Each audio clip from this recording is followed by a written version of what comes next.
আল্লাহকে এতটাই বিশ্বাস করবেন, তিনি যদি কাঁটার মধ্য দিয়ে আপনাকে হাঁটান, তাহলে মনে করবেন আপনাকে গোলাপের বাগানে নিয়ে যাচ্ছেন।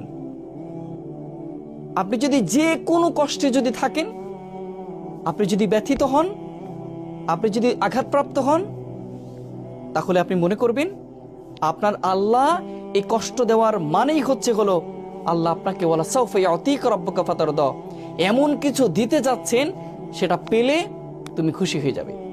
যত কষ্ট আছে, যত দুঃখ আছে, সব তুমি ভুলে যাবে।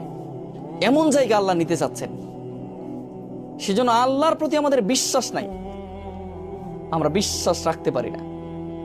আমরা রাখতে পারি না যে আমার আল্লাহ আমার সমস্ত কষ্টগুলো মুছে দিবেন।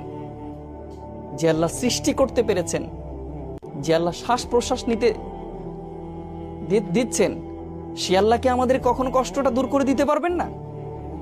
যে আল্লাহর জীবন, সে আল্লাহ জীবনের দুঃখগুলো দূর করে দিতে পারবেন না?